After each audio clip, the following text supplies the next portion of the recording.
Missile সিস্টেমের প্রথমে যখনই এটা মিসাইলকে অ্যালট করা হলো, যখন অ্যালট করার আগের থেকেই মিসাইলের যে নিজস্ব সার্চ রেডার আছে তাতে কিন্তু অলরেডি পিক আপ আছে, সে কিন্তু রিপোর্ট করছে কন্ট্রোলকে।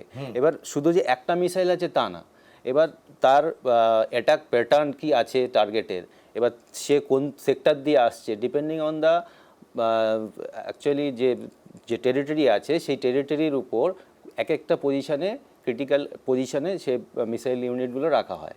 মানে এক জায়গায় তো সব রাখা যাবে না, আমাকে দেখতে হবে কি প্যাটার্নে আছে, তা সেই কী প্যাটার্নে ও আমাকে অ্যাটাক করতে পারে। সেই হিসাবে কিছু কিছু সময় বক্স প্যাটার্ন হয়, কখনো ট্রায়াঙ্গেল প্যাটার্ন হয়, এরমভাবে সিলেক্ট করা হয় এক একটা ফ্লাইট। তো যখন এরমভাবে আসছে তখন তার কি উদ্দেশ্য সেটা আমাকে বুঝতে হবে, আমার এখানে কি আছে যার জন্য অ্যাটাক করতে আসছে, সেটা কি হাই লেভেল, লো লেভেল, নাকি একদম মিডিয়াম লেভেল থেকে আসছে, সেগুলো আমাকে দেখতে হবে।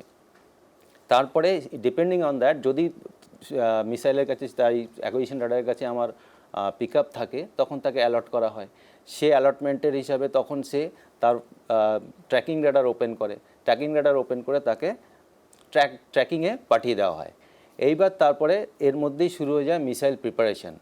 মিসাইল প্রিপারেশন লঞ্চারে শুরু হয়ে যায়। মিসাইল প্রিপারেশন লঞ্চারে শুরু হলে যে পাওয়ার সাপ্লাইটা থাকে সেটা লঞ্চার থেকেই পায়। এবার মিসাইল প্রিপারেশন হতেও সময় লাগে, তার মধ্যে যে জাইরোস্কোপ থাকে সেগুলো অ্যাকচুয়েট হতে টাইম লাগে। কতক্ষণ এই যে সময়টা লাগে? এটা depending on the missile, system of the missile, এটা হতে পারে আপনার 10 থেকে 30 সেকেন্ড বা 40 সেকেন্ড এরকম লাগতে পারে। আচ্ছা, 10 সেকেন্ড থেকে 30-40 সেকেন্ড, মানে এটা মানে 5 মিনিট 10 মিনিটের কোনো ব্যাপার না? না না, এটা কোনো ব্যাপার না।